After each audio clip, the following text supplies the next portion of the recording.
Hi friends, நம்ம இன்றைக்கி இந்த வீடியோவில் என்ன பார்க்க போகிறோம் அப்படின்னா, இந்திய தேசிய கொடியை பற்றி தான், அதோட விவரங்களை தான் நம்ம பார்க்க போகிறோம். இது டிஎன்பிஎஸ்சி எக்ஸாமுக்கு ரொம்ப யூஸ்ஃபுல்லாக இருக்கும்.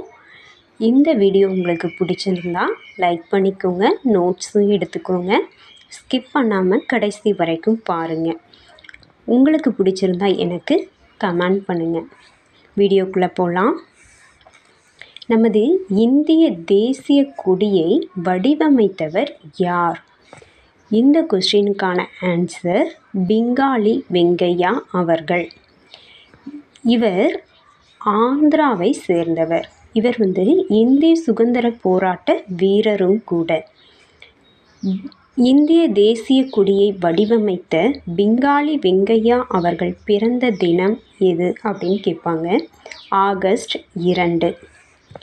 அடுத்து பாருங்கள், நம்ம இந்திய தேசிய கொடியுடைய வண்ணங்கள் 3 வண்ணங்கள். அதனால் இதை முவ்வண்ண கொடி அப்படின்னு சொல்லி நம்ம சொல்வோம்.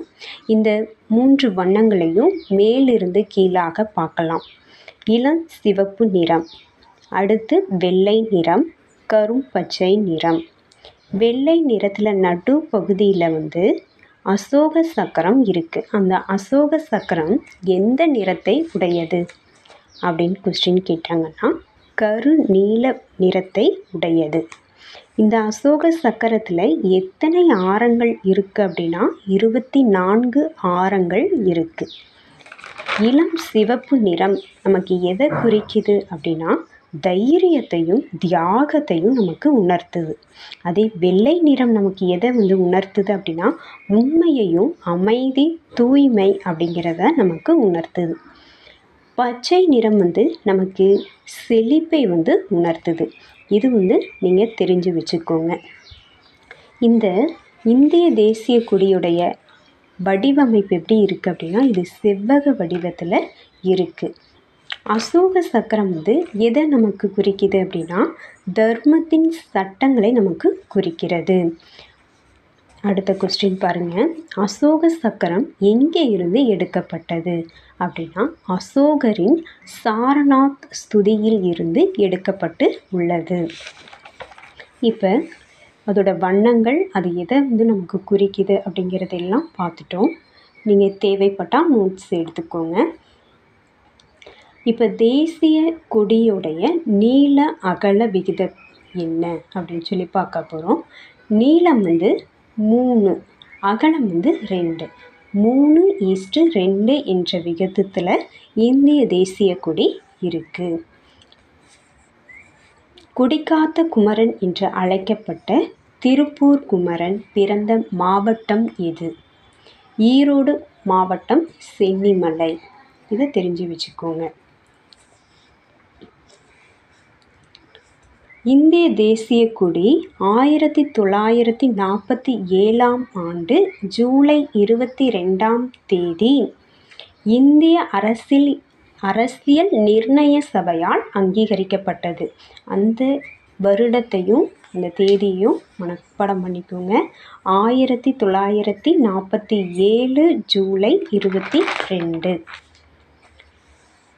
இந்திய தேசிய கொடி சட்டம் எந்த வருடம் கேட்கலாம்.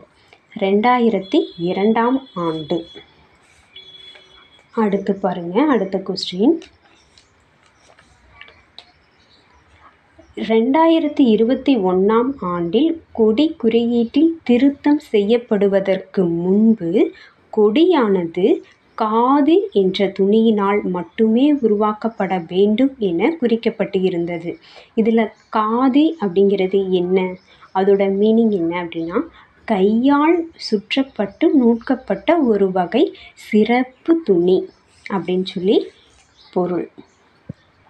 அதாவது இந்த தேசிய கொடியை ஹிந்தியில் எப்படி சொல்வாங்க அப்படின்னா, திரங்கா அப்படின்னு சொல்லி சொல்வாங்க. அடுத்து பாருங்கள், அடுத்த வினா. எந்த நாட்டின் கொடி இந்திய தேசிய கொடியை போலவே இருக்கும் அப்படின்னா, ஹங்கேரி அப்படிங்கிற அந்த நாட்டுடைய கொடி நமது இந்திய தேசிய கொடியை போல தான் இருக்கும். விடுதலை இந்தியாவின் முதல் தேசிய கொடி எங்கு நெய்யப்பட்டது அப்படிங்கிற வினாவுக்கு ஆன்சர் குடியாத்தம், வேலூர் மாவட்டத்தில் நெய்யப்பட்டது. இந்திய விடுதலை நாளில் பறக்கவிடப்பட்ட முதல் தேசிய கொடி டேஸ் அருங்காட்சியகத்தில் உள்ளது. இதோட ஆன்சர் சென்னை கோட்டை. அங்கே இருக்கக்கூடிய அருங்காட்சியகத்தில் தான் இந்திய தேசிய கொடி இன்னும் இருக்குது. அடுத்த வினா பாருங்க. இந்திய தேசிய கொடி எவரெஸ்ட் சிகரத்தில் பறக்கவிடப்பட்ட ஆண்டு எது அப்படின்னு கேட்டாங்கன்னா 1953 ஆண்டு. அடுத்த வினா, இந்திய தேசிய கொடியை தயாரிக்கும் உரிமை பெற்ற நிறுவனம் எங்கு உள்ளது அப்படிங்கிற வினாவுக்கு ஆன்சர் எந்த மாநிலத்தில் இருக்குது அப்படின்னா கர்நாடகா. வேறே நாட்டை சேர்ந்த தலைவர்கள் இந்தியாவிற்கு வருகை தந்தால் அவர்கள் செல்லும் காரின் டேஸ் இந்திய கொடி பறக்கவிட வேண்டும் அப்படிங்கிறதுக்கான ஆன்சர் முன்பகுதி வலதுபுறத்தில் இந்திய தேசிய கொடியை பறக்க விடணும். முதல் இந்திய தேசிய கொடி கல்கத்தாவில் உள்ள பார்சி பாகன் சதுக்கத்தில் ஏற்றப்பட்ட ஆண்டு எதுன்னு கேட்பாங்க. 7 ஆகஸ்ட் 1906 ஆண்டு. நாட்டின் 75வது சுதந்திர தினத்தை முன்னிட்டு வீடுகள் தோறும் தேசிய கொடி ஏற்றும் மத்திய அரசின் திட்டத்தின் பெயர். நம்ம 75வது சுதந்திர அந்த தினத்தில் வீடுகள் தோறும் கொடியை ஏற்றணும் ஞாபகம் வந்திருக்கும். அந்த திட்டத்தின் பெயர் என்ன அப்படின்னா ஹர்கர் திரங்கா அப்படிங்கிறது. நல்லா மனப்பாடம் பண்ணிக்கோங்க. அடுத்த கொஸ்டின் பாருங்கள்.